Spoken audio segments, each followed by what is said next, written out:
Madam ಅವರೇ,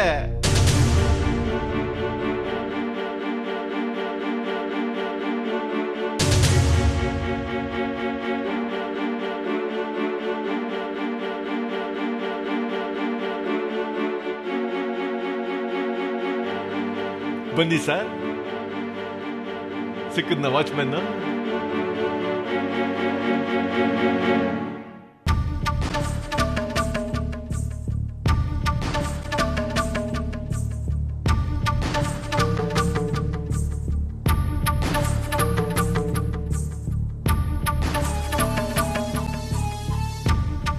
ನಾನು ಇಲ್ಲಿ ನಿಮ್ಮ ಮನೆಯಲ್ಲಿ ಹೀಗೆ ಕೂರೋದಕ್ಕೆ ಕಾನೂನಿನಲ್ಲಿ ಅವಕಾಶವಿಲ್ಲ. ವಾಚ್ಮೆನ್ ಸಿಕ್ಕರು ಅದನ್ನ ನನಗೆ ಹೇಳಬೇಕು ಅಂತ ಕಾನೂನಿನಲ್ಲಿ ಅವಕಾಶವಿಲ್ಲ.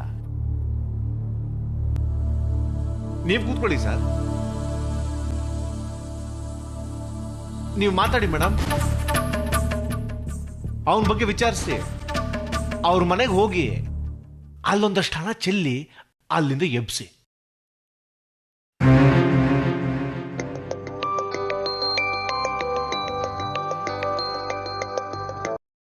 ಅಲಾಮ್. ಮನೆಗೆ ಹೋಗೋ ಟೈಮ್ ಆಯ್ತು. ಬರ್ಲಾ? ಬಾಯ್.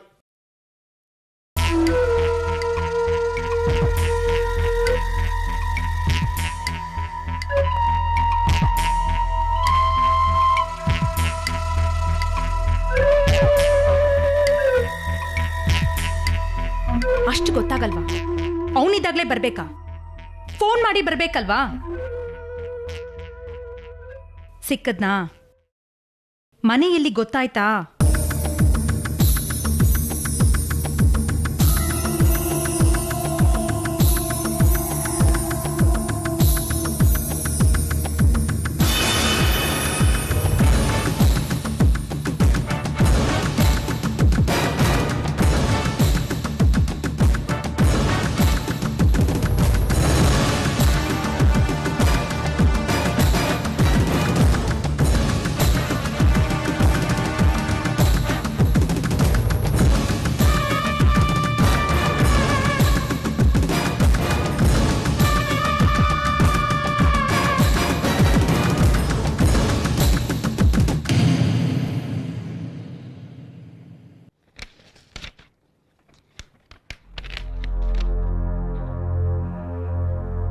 ಓದಿದ್ರ?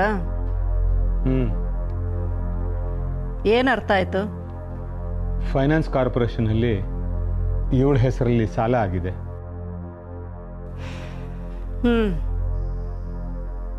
ಪೋಸ್ಟ್ ಡೇಟೆಡ್ ಚೆಕ್ಸ್ ಇವಳು ಸಹಿ ಹಾಕಿದ್ದು ಅಲ್ಲಿ ಕೊಟ್ಟಿದ್ರು. ಸರಿ. 3 ವರ್ಷ ಆಗಿದೆ.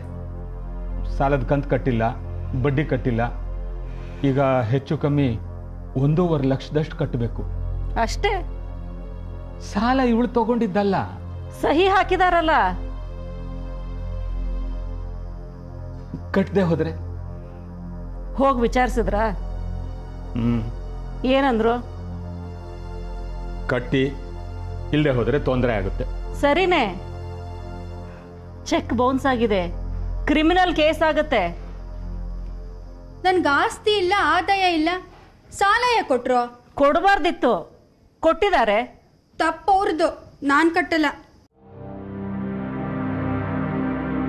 ಆ ಮನುಷ್ಯನ ಮುಖ ಕೂಡ ನೋಡಿಲ್ಲ ನಾನು. ಇದೇ ಮೊದಲನೇ ಸಲ ಫೈನಾನ್ಸ್ ಕಾರ್ಪೊರೇಷನ್ ಎಲ್ಲಿದೆ ಅಂತ ನೋಡಿದ್ದು. ಒಂದು ಕಾಗದ ಬರ್ಕೊಡಿ. ಅದೇನು ಮಾಡ್ಕೋತೀರೋ ಮಾಡ್ಕೊಳ್ಳಿ, ಕಟ್ಟಲ್ಲ ಅನ್ನಿ. ಅವನು ಕಟ್ಕೊಂಡು ಅನುಭವಿಸ್ತಿರೋದೆ ಸಾಲ್ದ, ಇದು ಬೇರೆ ಕಟ್ತಾರೆ. ಒಂದು ಮಾತು ವಿಚಾರಿಸ್ಲಿಲ್ಲ ನೀನು. ಬಂದ, ಕೂತ, ನೋಡ್ದ, ಕಟ್ಟು, ಮುಗೀತು. ಈಗ ನೋಡು, ಮಗಳು ಅಪ್ಸೆಟ್ ಆಗಿದ್ದಾಳೆ, ಸ್ವಾಭಾವಿಕ.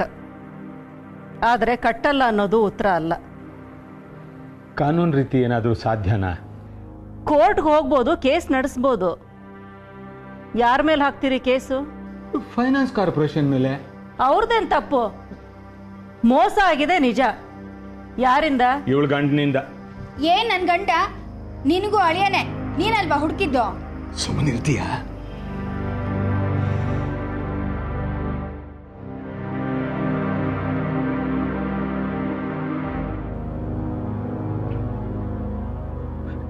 ಸಹಿ ಇವಳದ್ದಲ್ಲ ಅಂತೀವಿ.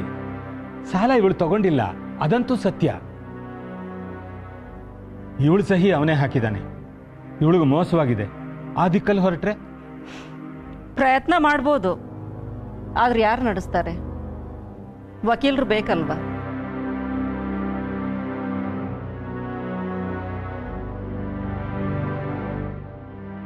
ವಕೀಲರು ಸಿಗ್ಬೋದು, ಅಷ್ಟು ಫೀಸ್ ಸಾಧ್ಯನಾ? ಒಟ್ಟು ಇನ್ವಾಲ್ವ್ ಆಗಿರೋದು 1.5 ಲಕ್ಷ. ಎಷ್ಟು ಫೀಸ್ ಕೊಡಕ್ಕೆ ಸಾಧ್ಯ? ಯಾರು ಕೊಡ್ತೀರಿ?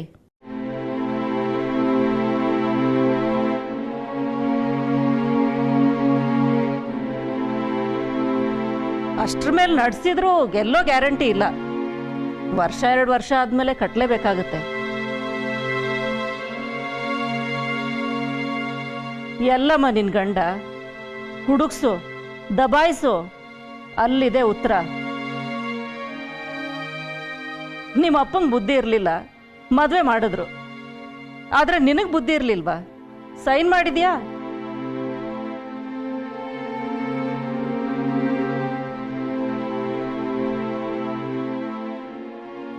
ಎಲ್ಲಿ ಇವಳ ಅತ್ತೆ ಮನೆ? ಇದೇ ಊರ? ಹೋಗಿ ವಿಚಾರಿಸಿ, ಹುಡುಕ್ಸಿ ಅಳಿಯನ್ನ. ಅವ್ರಿಗೂ ಮನೆ ಮಗ ಅಲ್ವಾ, ತಗೊಳ್ಳಿ ಅವರು ಜವಾಬ್ದಾರಿನ. ಕೋರ್ಟು ಕೇಸು ಇಷ್ಟು ಸಣ್ಣ ಮೊತ್ತಕ್ಕೆ ಪ್ರಯೋಜನ ಇಲ್ಲ. ಸಂಧಾನದ ದಾರಿ ಹುಡುಕಿ.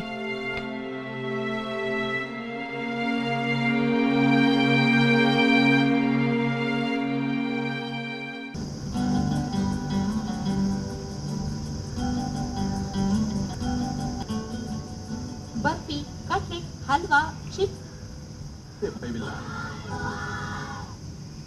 ಮತ್ತೊಂದು ರೆಸಿಪಿ ಮಾಡಬೇಕು.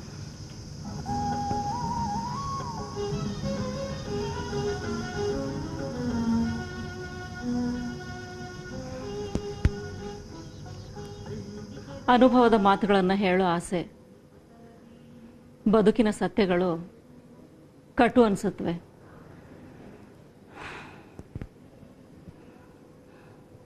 ನಮ್ಮಿಬ್ಬರ ಮಧ್ಯದ ಸಂಬಂಧದಲ್ಲಿ ಶ್ರುತಿ ಕಮ್ಮಿ, ಆದರೂ ಹೇಳೋ ಆಸೆ. ಹೇಳ, ತಾಯಿ ಮಗಳು ಅನ್ನೋದಂತೂ ಸುಳ್ಳಲ್ವಲ್ಲ. ಹೇಳು. ಪ್ರೀತಿ ಪ್ರೇಮ ಬದುಕಲ್ಲಿ ಸಹಜ. ಅನುಭವಿಸ್ತೆ ನೀನು.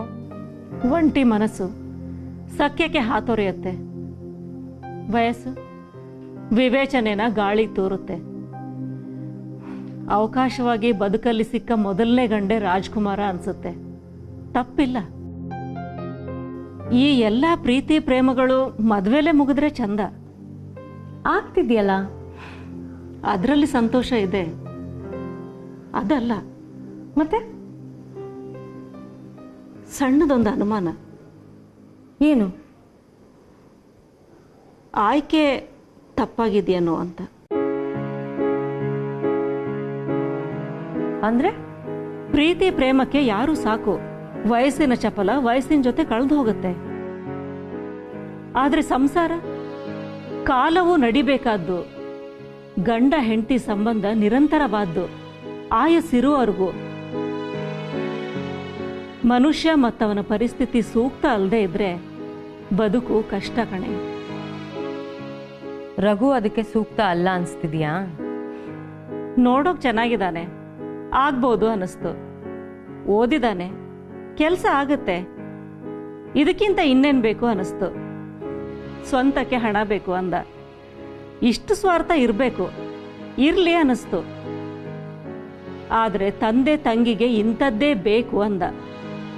ಅಲ್ಲಿ ಸಣ್ಣ ಅಪಶ್ರುತಿ. ಕೇಳಿದ್ದು ಕೊಡ್ತಾ ಇದ್ದೀವಿ, ಅಲ್ಲಿಗೆ ಮುಗಿಯುತ್ತೆ. ನಂತರದ್ದು ಶುರುವಾಗಿದೆಯೇ?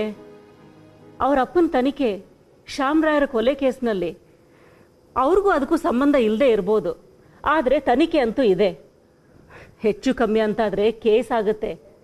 ಅವ್ರು ಕೊಲೆ ಮಾಡಿಲ್ಲದೆ ಇರ್ಬೋದು, ಆದರೆ ನಂತರದ ಕ್ರಿಯೆಗಳಲ್ಲಿ ಸಹಕರಿಸಿದ್ದಾರೆ. ಅವ್ರ ಸಮಸ್ಯೆನ ಅವ್ರ ಬಗ್ಗೆ ಹರಿಸ್ಕೋತಾರೆ ಬಿಡು. ಅದು ಖರ್ಚಿನ ಬಾಬತ್ತಾದಾಗ ಮತ್ತೆ ಅದು ನಿನ್ನ ಸಮಸ್ಯೆ ಆಗುತ್ತೆ.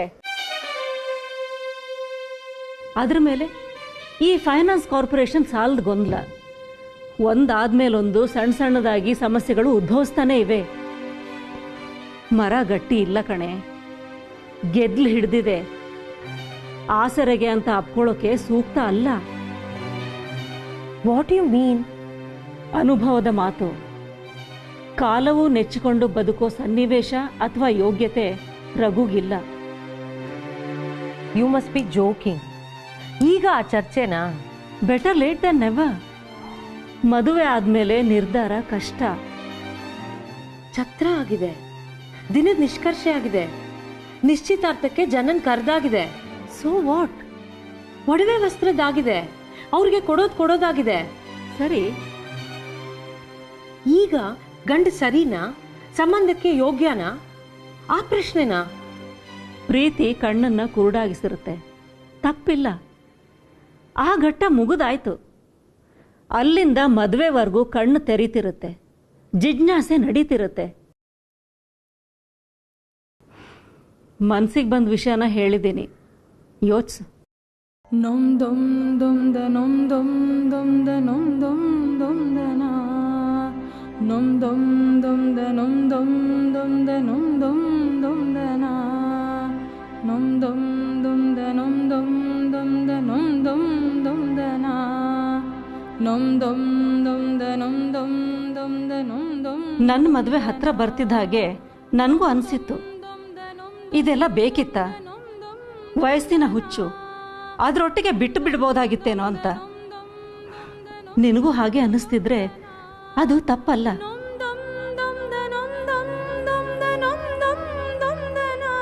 ಅವನ ಪರಿಸ್ಥಿತಿ, ದೃಷ್ಟಿಕೋನದ ಬಗ್ಗೆ ಸ್ಪಷ್ಟ ಅರಿವಿದೆ. ಅವನ ಮನೆಯವರು, ಕಾಲವೂ ಸಮಸ್ಯೆ ಅನ್ನಿಸ್ತಿದೆ. ನಿನಗೂ ಹಾಗನ್ಸಿದ್ರೆ ತಕ್ಷಣ ಹೇಳು. It's never too late. ಸಂಕೋಚ ಬೇಡ. Good night. ನಿದ್ದೆ ಕೆಡಿಸಿ ಗುಡ್ ನೈಟ್ ಹೇಳ್ತಿದ್ಯಲ್ಲ. ತಾಯಿ ಮಗಳ ಸಂಬಂಧದಲ್ಲಿ ಚಾಯ್ಸ್ ಇಲ್ವೇ? ಆದರೆ ಗಂಡ ಹೆಂಡತಿ ಸಂಬಂಧದಲ್ಲಿ ಹಾಗಲ್ಲ. ಅಸಂಬದ್ಧ ಅಂತ ಅನ್ಸಿದ್ದು ಮುರಿದಿಲ್ವಾ?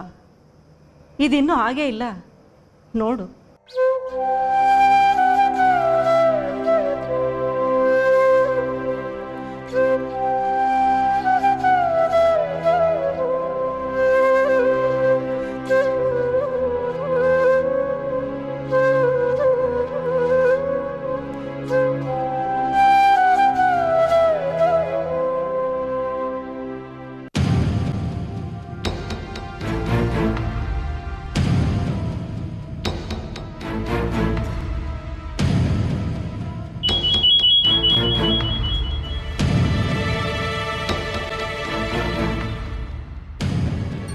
ಹಲೋ, ನಾನ್ರ ವಾಚ್ಮನ್ ಮನೆ ಹುಡುಕಿವಿನಿ. ಮನೆಯಲ್ಲೇ ಅವನೇ, ಬತ್ತೀರಾ? ಮಾತಾಡಿಸ್ತೀಯಾ? ಇಲ್ರ. ಕೇಳಿ ನೋಡು, ಅವನೇ ಇಲ್ಲಿಗೆ ಬರಲಿ. ಅವನಿಗೆ ಗೊತ್ತಿದೆ ಮನೆ, ಹೇಳಿ ನೋಡು. ಭಾಳ ಕಷ್ಟಪಟ್ಟು ಹುಡುಕಿವಿನಿ. ಅವನಿಗೆ ನಿಮ್ಮನ್ನು ನೋಡೋ ಮನಸ್ಸಿದೆಯೋ ಇಲ್ಲೋ ಕಂಡವ್ರು ಯಾರು? ಅಲ್ಲದೆ ಮತ್ತೆ ತಲೆ ತಪ್ಪಿಸ್ಕೊಂಡ್ರೆ ಹುಡ್ಕೋದು ಹೆಂಗ್ರ? 10 ನಿಮಿಷ ಬರ್ತೀನಿ. ಒಬ್ಬರೇ ಬರ್ರಿ, ಡ್ರೈವರ್ ಬ್ಯಾಡ್ರ. ಇನ್ಸ್ಪೆಕ್ಟ್ರು ಬೆನ್ನು ಹತ್ತವನೆ, ಹುಷಾರಾಗಿ ಬನ್ನಿ. ಸರಿ. ನಿಮಗೆ ಮನೆ ತೋರಿಸಿ ನಾವು ಹೋಯ್ತೀನ್ರ. ಇದರಲ್ಲಿ ಭಾಗಿಯಾಗೋಕೆ ನನಗೆ ಮನಸ್ಸಿಲ್ರ.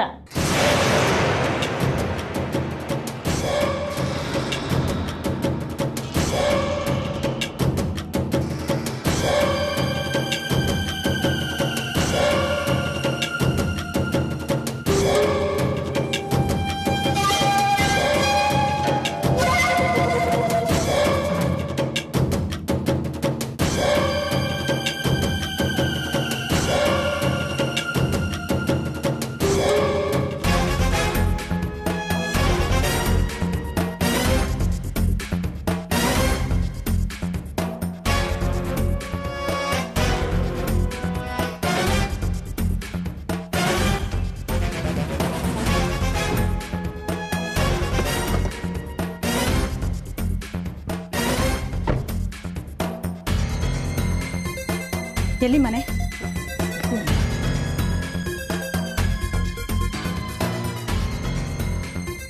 ಇದೇ ಮನೆ, ಹೋಗಿ ನಾವು ಹೊರಡ್ತೀನಿ. ಒಂದು 10 ನಿಮಿಷ ಇರ್ತೀಯಾ? ಮುಳುಗ್ ಹೋಗಲ್ಲ ಪ್ರಪಂಚ. ನನಗೂ ಈ ಕೇಸಿಗೂ ಸಂಬಂಧ ಇಲ್ಲ, ನಾನು ಬಿಟ್ಟುಬಿಡಿ. ಹೊರಗಡೆ ಹೋದ್ರೆ ಸಿಕ್ಕಾಕೋತೀಯ.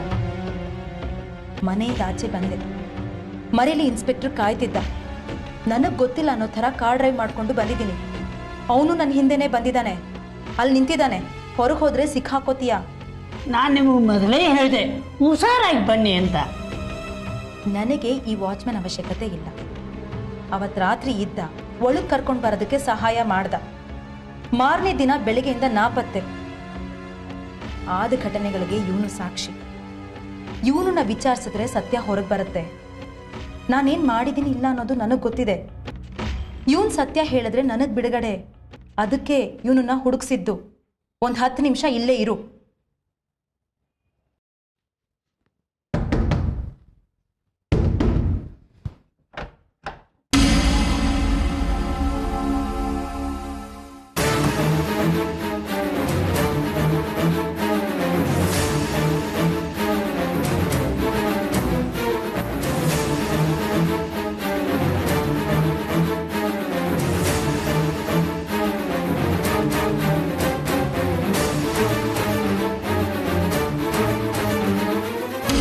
ಏನಾಗಿತ್ತು ಅವತ್ತು ರಾತ್ರಿ? ಹೆಗ್ಲಿಗೆ ಆನಿಸ್ಕೊಂಡು ಬಂದೆ, ಬಾಗಿಲು ತಟ್ಟಿದೆ. ನಾನು ಬಾಗಿಲು ತೆಗೆದೆ. ಎಷ್ಟು ಹೊತ್ತಾಗಿತ್ತು? ಬೆಳಗಿನ ಜಾವ 2-2:30ನಾ? ನೀನು ಹೇಳಿದ್ದೇನು? ಕುಡ್ದಿದ್ದು ಜಾಸ್ತಿ ಆಗಿದೆ, ನೀವು ಹೋಗಿ ಮಲ್ಕೊಳ್ಳಿ, ನಾನು ಇಲ್ಲೇ ಸೋಫಾ ಮೇಲೆ ಮಲಗಿಸಿರ್ತೀನಿ ಅಂತ. ಅದಲ್ವಾ ಅಂದಿದ್ದು?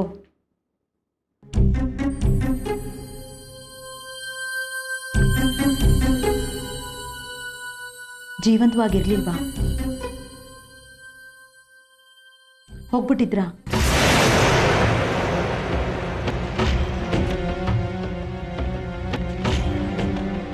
ನಂಗೆ ಗೊತ್ತಿಲ್ಲ. ಸತ್ಯ ಹೇಳು. ವೆಂಕಟೇಶ ಅಂತಾನೆ ಮನೆ ಮುಂದೆ ಹಾಕೋದೆ ಅಂತ. ಬದುಕಿದ್ರ ಅವಾಗ?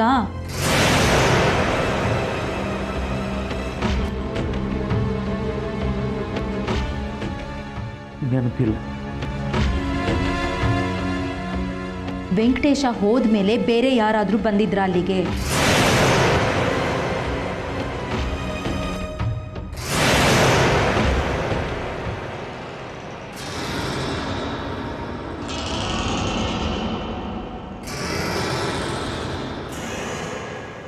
ಅದ್ಯಾಕೆ ಮಾರನೇ ದಿನದಿಂದ ಕಾಣಿಸ್ಲಿಲ್ಲ?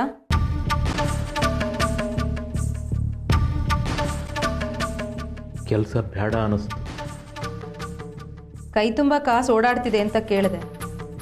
ಯಾರು ಕೊಟ್ಟಿದ್ದು?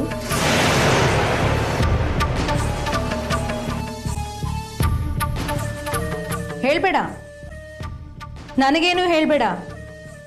ಇನ್ಸ್ಪೆಕ್ಟ್ರು ನನ್ನನ್ನು ಫಾಲೋ ಮಾಡ್ಕೊಂಡು ಬರ್ತಿದ್ದಾರೆ ಅಂತ ಗೊತ್ತಿದ್ದು ನಾನು ಇಲ್ಲಿಗೆ ಬಂದಿದ್ದೀನಿ.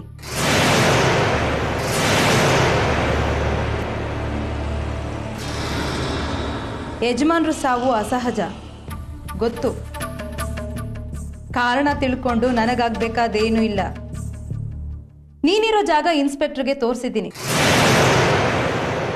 ಈಗ ಬರ್ತಾನೆ, ಅವನಿಗೆ ಹೇಳು ಸತ್ಯನ.